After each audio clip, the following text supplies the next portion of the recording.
Good morning and welcome to a review of A Return of the Jedi, Star Wars, a novelisation by James Kahn, based on a screenplay by Lawrence Kasden, from a story by George Lucas, and I've got this beautiful little book here that was in brand new mint condition when I started reading it. I'm pretty sure the spine was uncreased, but now I've read it, so it's a bit less so. It has 8 pages of fabulous colour. And it does. And we get to see all our favourites. We get to see Lando struggling with the guard just above the Sarlacc. We get to see Leia in, yes, that costume with Jabba the Hutt in the background. And we get to see my personal favourite photo, Salacious Crumb. Great character. I say character. Great idea. What I didn't so much notice when I picked up this book was here at the bottom, the special junior edition. It took me 2 or 3 hours to read this. I've got a feeling that the original copy I had wasn't a special junior edition and it was more complete. But essentially what you get here is the same story that you get from the movie. And I'm going to hope that everyone knows the movie because you should. It's important. It's iconic. And when it came out in, was it 83? Sometimes in the 80s, probably 83. It was epic beyond belief. I am actually old enough that I fell in love with Star Wars, but had to wait before I got to see Return of the Jedi. I sat there watching the reviews for Revenge of the Jedi. I sat there watching the controversy as George Lucas decided that Jedi shouldn't want revenge, so it needed to be Return of the Jedi. And I am, by the way, very jealous of anyone who happens to have a Revenge of the Jedi poster. A teenage me loved the Revenge better. Adult me gets the Return more so. Anyhow, let's talk about James Kahn. James Kahn is pretty amazing. He is an ER doctor, or at least he was an ER doctor. I'm assuming he still is in America.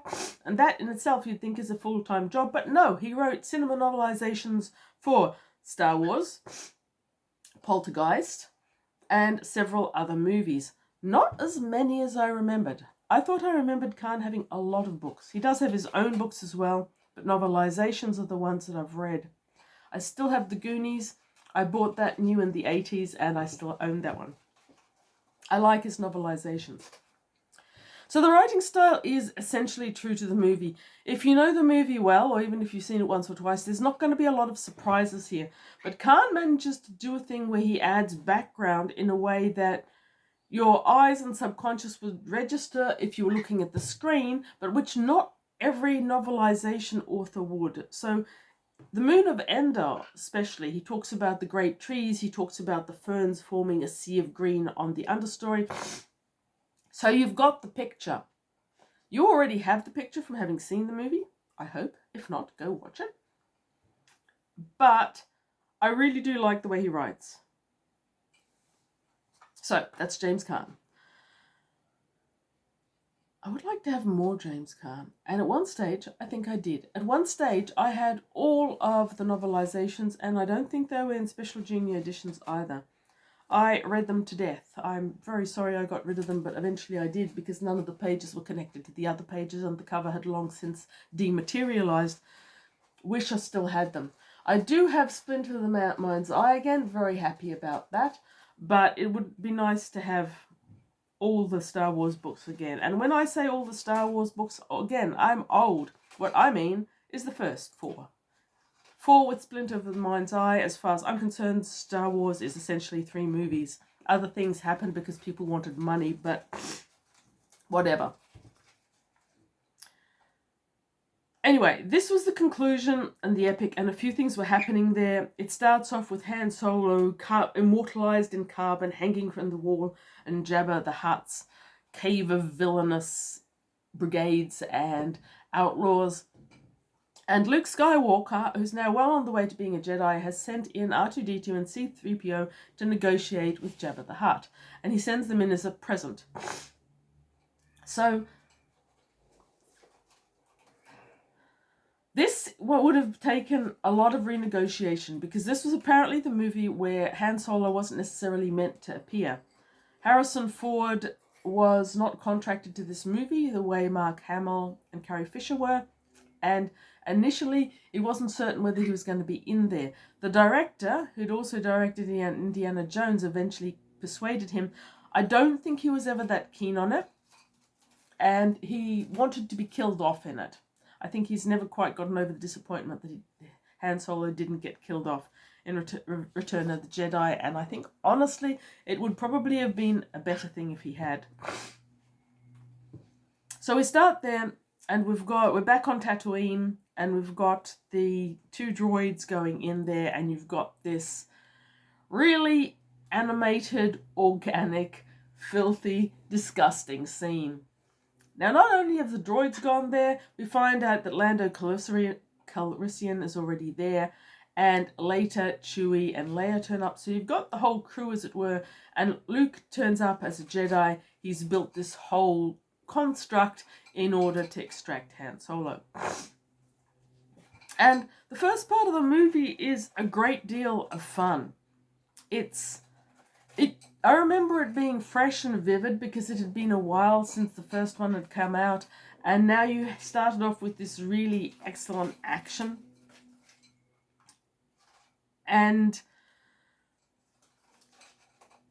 so that whole sequence of them in the middle of the desert of Tatooine and hanging above the Sarlacc, and I loved the Sarlacc.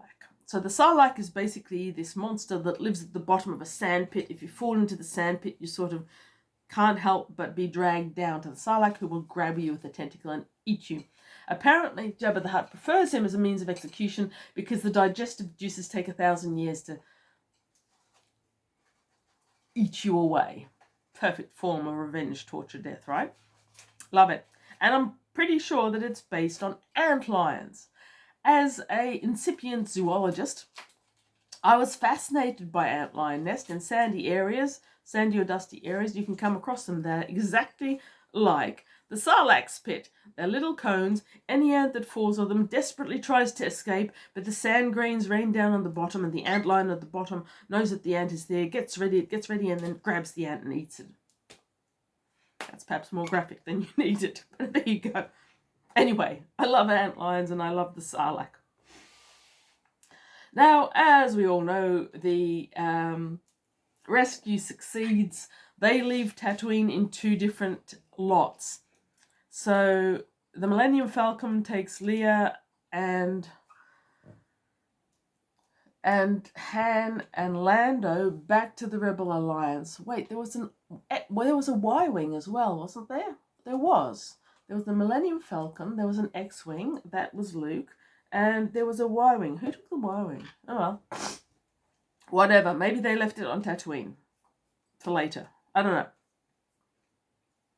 Meanwhile, Luke is returning to Dagobah to complete his Jedi training with Yoda, who is dying when he arrives. And then you have a whole lot of Jedi business. And at this point, we're getting a little bit ghosty. And I actually liked Star Wars when the ghosty remained kind of anonymous and not spelled out. I particularly hated this later movie that some guy did where he's trying to pretend that the Force is actually some weird meteorite, anchorite, whatever. Rant over. Okay, so the Rebel Alliance are building up to a great big crescendo. There's a Death Star being formed. While it's being formed, it can't protect itself. You've got a force field emitted from the moon of Endor that covers it. The rebels need to send in someone, and Han volunteers, probably for the first time in his life. He deserved that good death, I'm just saying.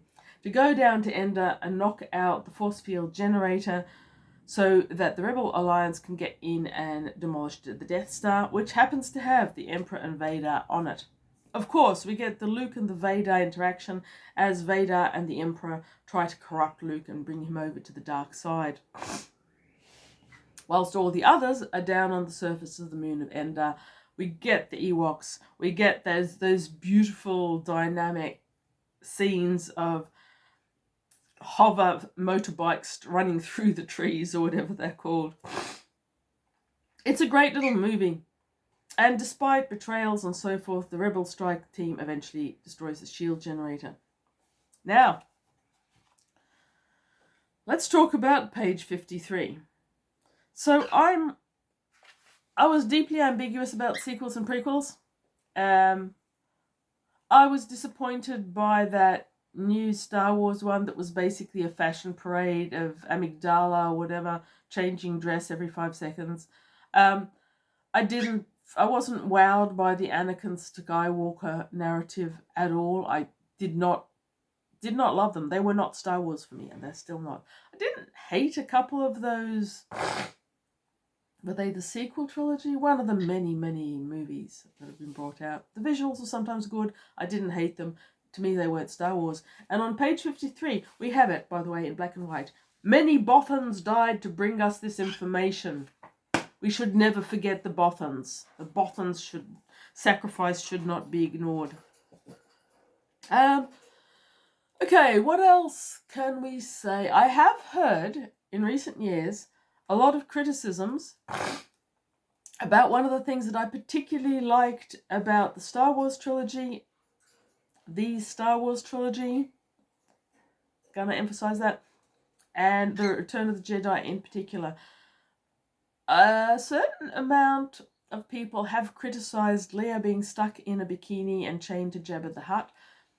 I gather Carrie Fisher herself was not keen on that, though I could be wrong. Correct me if I'm wrong on that one.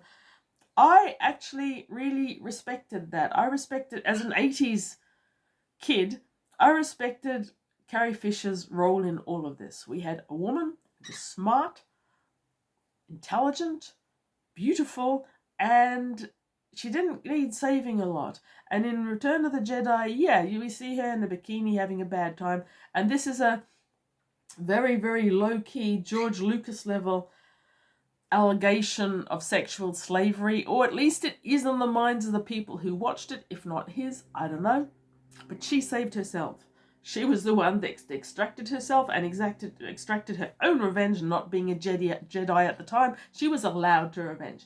So Carrie Fisher, as Princess Leia, to many of us, was a bit of an icon at that stage, because she did things that there weren't too many other women out there being allowed to do in the sort of films that I and other people like myself like to watch. Anyhow, it may just be a special junior edition. It may be very thin, but I was very, very happy to reread The Return of the Jedi by James Kahn. Thank you for watching. Read good books.